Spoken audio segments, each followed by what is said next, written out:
Bienvenue dans ce nouvel épisode de la Boost Letter. Je suis heureuse de t'accompagner sur le chemin de ton développement personnel autrement. Je t'invite à t'abonner immédiatement et à me mettre une jolie note qui fera toute la différence. Je m'appelle Laurine, je suis coach mental et bien-être et je te souhaite une merveilleuse écoute. Pourquoi tu abandonnes vite et facilement? J'ai déjà entendu des dizaines de fois « c'est trop dur, j'arrête tout, j'abandonne ». Mais à quoi est-ce dû? Combien de fois as-tu amorcé un changement dans ta vie que tu as abandonné? Combien de fois la difficulté t'a fait baisser les bras? Combien de fois as-tu une idée ou un projet qui n'a jamais vu le jour faute de passage à l'action? Chaque changement est une épreuve pour ton cerveau qui mobilise beaucoup d'énergie dans ton organisme. Rappelle-toi qu'une des fonctions principales de ton cerveau est d'économiser de l'énergie. Donc tu te doutes bien qu'il a le changement en horreur. Et pourtant, le changement est inhérent à la condition humaine. Ton cerveau préférera toujours utiliser des schémas automatiques que se lancer vers une nouveauté. Mais un schéma automatique, qu'est-ce que c'est en réalité? C'est ce que tu as l'habitude de faire, ce que tu fais sans réfléchir, ce qui est devenu automatique pour toi grâce à la répétition. Les connexions neuronales sont ancrées et ne demandent pas d'énergie particulière à ton organisme pour s'activer. Rappelle-toi lorsque tu as appris à conduire. C'était loin d'être évident au début. Souviens-toi lorsque tu as commencé ton job actuel. Tu ne le maîtrisais pas comme aujourd'hui. Dans les deux cas, tu devais réfléchir à tout. Tu étais en hypervigilance et ultra concentré. Et sois honnête, ça t'épuisait. Dès que tu fais quelque chose de nouveau, tu crées une nouvelle connexion neuronale qui mobilise de l'énergie. Tu maintiens cette nouveauté grâce à la persévérance. Tu mobilises de l'énergie pour conserver cette nouvelle connexion neuronale et l'ancrer dans ton cerveau pour en faire une habitude, un schéma automatique. Le changement fait peur pour deux raisons. L'inconnu, les conséquences de mon changement sur moi et sur les autres, et l'énergie que demande le changement, l'énergie physique, mentale, émotionnelle, le temps à investir, parfois l'argent. Prenons deux exemples complètement différents pour que tu comprennes ce qu'est un changement pour ton cerveau. Exemple numéro 1, tu souhaites commencer une activité physique et tu choisis la course à pied. La première fois que tu enfiles tes baskets et que tu sors, c'est difficile. Tu craches tes poumons, tu es transpirante, voire toute rouge, tu ne tiens plus sur tes jambes qui tremblent. Bref, quel est ton dialogue interne à ce moment-là? Je suis nulle, j'ai une santé déplorable, comment ai-je pu me laisser aller jusque-là? C'est pas fait pour moi, j'y arriverai jamais, c'est trop difficile. Je vais d'abord perdre du poids, puis je m'y mettrai.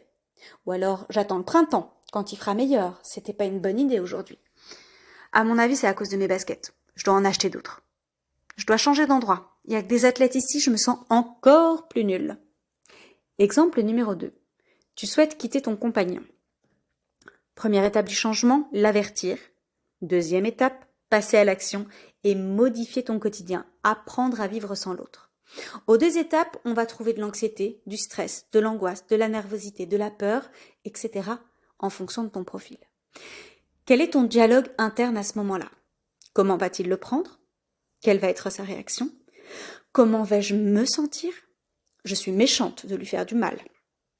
Peut-être qu'il y a encore de l'espoir. Et les enfants, que vont-ils en penser? Comment vont-ils réagir? Si je prends les choses autrement, ça pourrait peut-être marcher quand même, hein? En fait, c'est moi qui en fais tout un truc. Mais en fait, ça va. Ça fait tellement longtemps qu'on est ensemble, ça n'a aucun sens de tout arrêter. Je ne me sens pas la force de tout reconstruire avec quelqu'un d'autre. Il est normal, tout doucement, que ta motivation s'estompe et que ta volonté soit ébranlée. Et si tu changeais la donne pour aider ton cerveau à faciliter le changement? Une règle d'or à retenir. Lors de ta prise de décision, passe à l'action le plus rapidement possible. Au maximum le 3e jour qui suit. Les études ont montré que plus tu retardes ton passage à l'action, plus le changement sera difficile et les résistances de ton cerveau solides. Première étape, réévalue l'effort à fournir pour éviter de faire basculer ton cerveau en résistance totale, car l'effort demandé pour modifier ta situation actuelle est beaucoup trop grand. Reprenons nos exemples.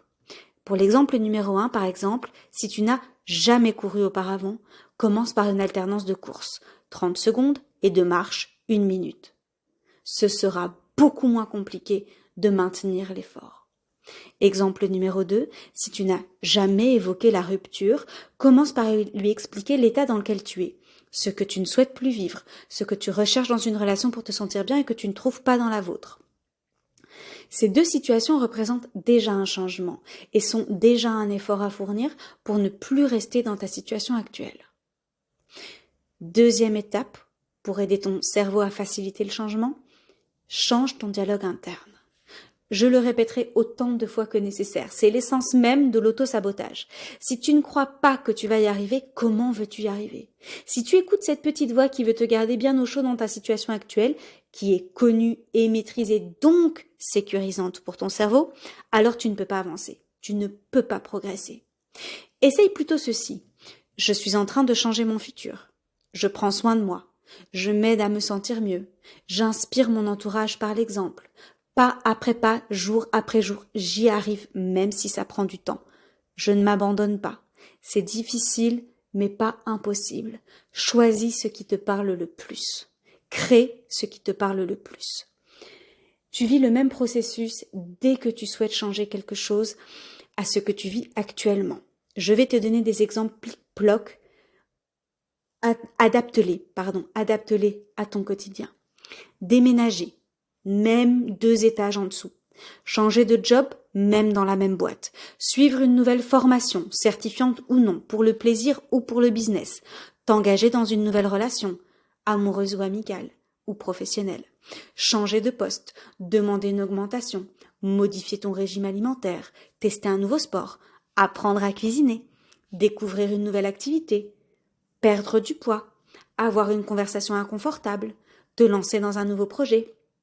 Décider de te soigner, changer de style ou de coupe de cheveux, devenir végétarienne, te lancer dans l'entrepreneuriat, te réorienter, avoir un enfant, prendre ta retraite, passer des examens, sortir ton premier livre, changer de place dans le lit, bref, tout.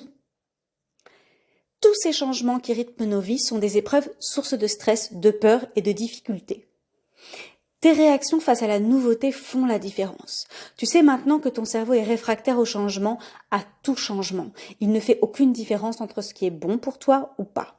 Si tu es une grande sportive et que tu décides de lever le pied, tu auras du mal les premières semaines à apprécier ton nouveau rythme de vie et il sera difficile pour toi de ne pas retourner vers ce que tu connais. Alors teste, ajuste, analyse, persévère et sois patiente. Et si la course à pied était plus facile pour toi très tôt le matin ou tard le soir? Et si tu t'entourais des bonnes personnes pour toi, pour t'accompagner dans ton processus de rupture? Alors je te challenge. Depuis le début de cette Boost Letter, je suis certaine que tu as pensé à des éléments de ta vie que tu aimerais changer et que tu n'as pas encore changé. Pour quelle raison? L'inconnu, l'énergie ou les deux? Es-tu passé à l'action ou pas encore? Que te manque-t-il d'après toi pour t'inscrire sur le chemin solide du changement, sans vaciller ni abandonner? Je te défie de prendre le temps de répondre réellement à ces questions-là, sans basculer dans la justification ou des excuses que tu reconnais toi-même comme étant des excuses en plus. Et encore une fois, il n'y a pas que des grands changements dans la vie. Le quotidien est truffé de mini-changements. Alors va acheter cette nouvelle plante, change enfin ce canapé de place, jette tes vieux tickets de caisse, fais ta compta du mois précédent, on est presque mi-novembre. Trie ton placard et donne ce que tu ne mets plus. Ou, oui, j'allais le dire, fais tes annonces Vinted, c'est relou, je sais. Alors dis-moi, quel est le premier changement auquel tu vas t'attaquer sans abandonner? Je te laisse sur un sourire et te dis à très vite. Bisous Boost.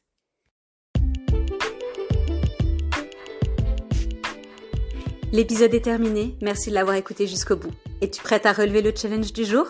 À toi de jouer. Et n'oublie pas de me mettre une jolie note pour soutenir mon travail et faire vivre mon podcast. Partage-le à tout ton monde. Tu n'imagines pas à quel point il peut être utile pour un de tes proches.